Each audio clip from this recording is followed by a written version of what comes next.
soal-soal logika pemrograman. Kita bagi menjadi 3 bagian, yaitu soal yang datanya menjadi satu dengan program.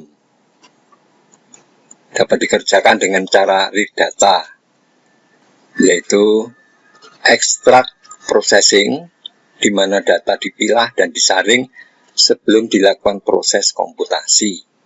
Summarize, terdiri dari single control break, di mana proses dilakukan berdasar satu qubit yang sama. Yang kedua, multiple control break, proses dilakukan berdasar satu qubit major yang sama dan beberapa qubit minor yang sama. Double check, proses dilakukan terhadap rekor rangkap yang memiliki qubit yang sama. Nah, mengenai qubit major, minor, dan sebagainya, ekstrak dan sebagainya, nanti ini hanya dibacakan dulu ya, nanti penjelasannya. Kemudian soal yang datanya terpisah dari program, data tersusun dalam bentuk file atau filing system. Ini dikerjakan dengan cara open file. Nah, soalnya terdiri dari sort processing, di mana ada bubble, sort, insert sort, dan masih banyak lagi. Kemudian lookup table processing, match data processing, update data processing, merge data processing. Ini nanti akan kita pelajari semua. Kemudian selanjutnya adalah soal aplikasi sistem akuntansi atau workshop programming. Ini merupakan gabungan dari seluruh proses. Sekarang mengenai teori ekstrak. Ekstrak artinya menyaring. Ada beberapa saringan atau kriteria tertentu yang harus dilewati setiap data. Misalnya ada 5 macam kriteria. Bila kriteria pertama dipenuhi, data langsung diproses. Bila tidak memenuhi persyaratan, masih ada 4 kriteria lain yang harus dilewati untuk proses komputasi. Sebagai contoh, ada seorang siswa, misalnya namanya A, adalah 5 bersaudara. Bila kita ingin mengetahui si A ini anak keberapa dari 5 bersaudara itu, maka kita perlu menyiapkan 4 kriteria. Ya, dari 5 bersaudara, kita harus menyiapkan 4 kriteria untuk bertanya, yaitu apakah si A ini anak yang ke-1 pertama. Kalau tidak, diteruskan ke kriteria 2. Jadi artinya apakah anak yang kedua. Kalau bukan atau tidak, apakah anak yang ketiga. Kalau bukan, diteruskan lagi kriteria yang keempat. Apakah anak yang keempat? Kalau bukan juga, kalau tidak juga, tidak perlu ditanya lagi. Tidak perlu ditanya lagi, pasti anak yang ke-5. Jadi, kalau untuk menanyakan apa dari A, si A yang 5 bersaudara, itu kita harus menyiapkan 4 pertanyaan. Apakah kamu anak pertama? Kalau bukan, anak kedua. Bukan, anak ketiga. Bukan, anak keempat. Bukan. Nah, 4 kriteria, pasti anak ke-5. Gitu. Jadi, jika kriteria pilihan ada 5 tes dilakukan 4 kali. 5 kurangi 1, 4. Bila ada 3 kriteria, cukup 2 kali. Bila 2 kriteria, cukup sekali saja. Contoh soal 13. Prok 13 yang flowchartnya di sini. Pada satu ruang kelas terdapat 10 siswa. Bila diketahui bahwa maksimal anak itu terdiri dari siswa itu terdiri dari 7 bersaudara, hitunglah jumlah siswa berdasar jumlah saudaranya. Artinya hitung jumlah siswa yang bersaudara 1, hitung jumlah siswa yang bersaudara 2, hitung jumlah siswa yang bersaudara 3, dan seterusnya sampai yang ke-7 ya. Tapi ingat bahwa kalau 7 bersaudara, pertanyaannya hanya sampai berapa? Hanya sampai 6 saja. Nah, kalau ada soal mesti di sini disertakan record input. Record input itu tersusun dari apa saja? Di sini record input tersusun dari nama siswa. Nama siswa itu 20 digit alfanumerik. Artinya terdiri dari 20 huruf yang ini berupa abjad dan angka. Sedangkan kode saudara itu cukup 1 digit saja. Artinya saudaranya berapa? Saudaranya 3, apa saudaranya 5, atau saudaranya 2, atau tidak punya saudara. Kalau tidak punya saudara berarti sendirian, hanya 1 ya.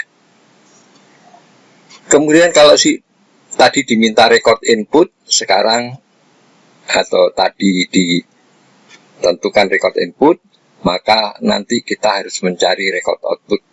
Record output ini tersusun dari nama siswa, ya sama dengan di sini, kode saudara juga sama. Kemudian pada akhir proses cetak total jumlah anak yang bersaudara 1, bersaudara 2, bersaudara 3, 4, 5, 6, dan seterusnya. Nah, ini flowchartnya cukup besar. Kalau kita lihat start, kemudian print, program ini input tahun proses. Kenapa harus diinputkan tahun proses? Ya, ini tambahan sendiri agar kita tahu tahun berapa proses ini dilakukan. Itu tambahan. Kalaupun ini tidak ditulis, ya tidak apa-apa. Tetapi sebaiknya dibiasakan untuk menulis tahun proses. Ya, menginputkan tahun proses. Kemudian pada preparation, persiapan data atau inisiasi, kita tulis karena nanti diminta jumlah data dari yang bersaudara 1 sampai yang bersaudara 7, maka kita tentukan untuk yang bersaudara 1 atau sendirian atau ya anak tunggal, kriteria counternya T1 sama dengan 0. Untuk yang 2 bersaudara, maka counternya T2 sama dengan 0. Demikian sampai T7 sama dengan 0. Ini untuk persiapan total ya. Nanti ada total, print total. Setelah itu read A-string, B. A-string itu apa? A-string itu adalah nama si anak. Sedangkan B itu adalah jumlah untuk setiap anak itu. Dia anak tunggal apa 2 bersaudara atau yang lain. Kemudian dicek apakah A-string sama dengan bintang. Ini kenapa harus ada tanda bintang di sini? Ini untuk menunjukkan akhir proses. Jadi kalau read data, dia akan baca terus. Kapan dia berhentinya? Berhentinya kalau sudah ketemu dengan data ini bintang. Kalau A-string bintang itu sudah selesai.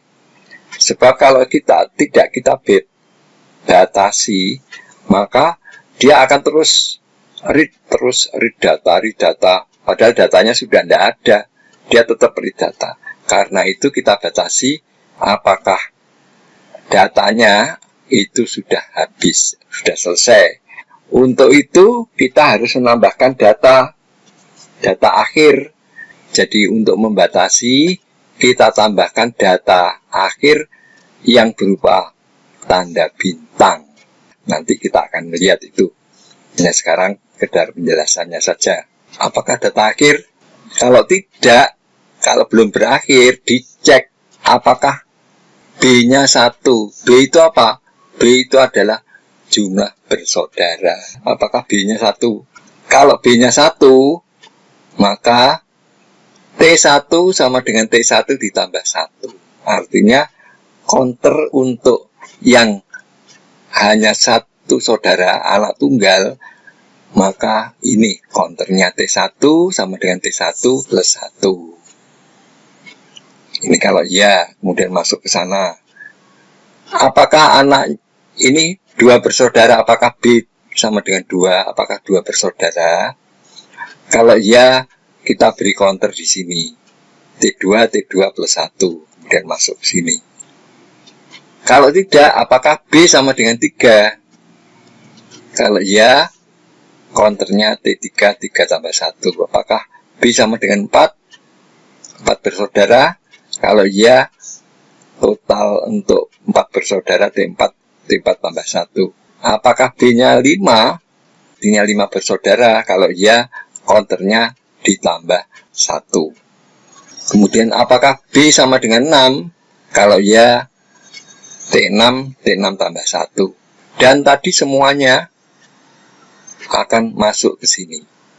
Ini kalau B sama dengan 6. Tadi sudah ditentukan bahwa maksimal jumlah saudaranya adalah 7. Kalau bukan B sama dengan 1, B sama dengan 2, dan seterusnya, B juga bukan sama dengan 6, maka tentu B-nya ada 7. Jadi kalau tidak masuk jalur 4, tidak masuk jalur 5, tidak masuk jalur 6, 1, 2 juga tidak, 1, 2, 3 tidak juga, maka tentu dia akan masuk jalur ini. Kalau masuk jalur ini berarti 7 bersaudara. Counternya T7 sama dengan T7 plus 1. Setelah itu print A string, B. Artinya cetak A string, yaitu nama anaknya, B adalah jumlah saudara, ya, bersaudara. Setelah itu semuanya ya, apakah T6, T5 dan sebagainya, itu masuk ke sini. Kemudian ini kita lihat, kemudian masuk ke read data lagi, masuk ke baca data. Setelah baca data yang pertama, kemudian baca yang kedua, ketiga, dan seterusnya. Jadi ini read data lagi. Dan kalau sudah selesai, habis, data habis, maka kita tinggal mencetak print total 1, T1, total 2, T2, total 3, dan sebagainya. Selesai. Nah, listing programnya. Setelah kita tulis terakhir N, terakhir ini N, selesai, sudah tidak ada lagi 285, kita teruskan dengan menulis data. Jadi di sini data Adi 3, artinya Adi itu 3 bersaudara, Budi anak tunggal, Catur 2 bersaudara, Doni 7 bersaudara, Elsa 2 bersaudara, dan seterusnya. Di sini ada 10 data, tadi sudah disebutkan bahwa ini ada 10 data, maka kita tambahkan data akhir. Data akhir. Nah, ini data akhir. Jadi data akhir atau disebut end of file. Data akhir ini disebut juga EOF. Itu artinya end of file. Data akhir. Data akhirnya karena Adi, Budi, dan sebagainya itu berbentuk string, data akhirnya harus berbentuk string. Data akhir ini kita buat saja bintang. Kenapa kok enggak huruf A, B, C, D? Ya karena bintang itu enggak ada. Orang yang namanya ada bintang itu enggak ada. Kemudian koma. Kenapa harus koma? Ya karena ini datanya Adi, 3, Budi, 1, Catur, 2. Untuk end of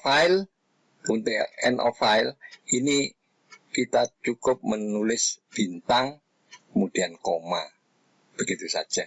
Kemudian kalau Anda melihat di sini, ini flowchartnya. Tadi itu flowchart yang besar, ini flowchart yang lengkap, bisa dilihat cuma terlalu kecil. Kemudian bagaimana supaya Anda bisa mengerjakan ini? Buatlah gambar atau flowchart pada buku Anda, digambarkan bagaimana ini. Artinya kalau Anda sudah mempelajari ini, coba ditutup, kemudian buat sendiri flowchartnya. Kalau lupa, dilihat lagi, begitu. Itu caranya belajar flowcharting. Jadi bukan hafalan ya, bukan hafalan, tetapi kita harus mau belajar dengan coret-coret. Kalau salah ya dibetulkan. Nah, itu latihannya begitu. Ini sebagai catatan, jangan lupa untuk mengklik tombol subscribe, like, share, dan tulis komentar. Terima kasih.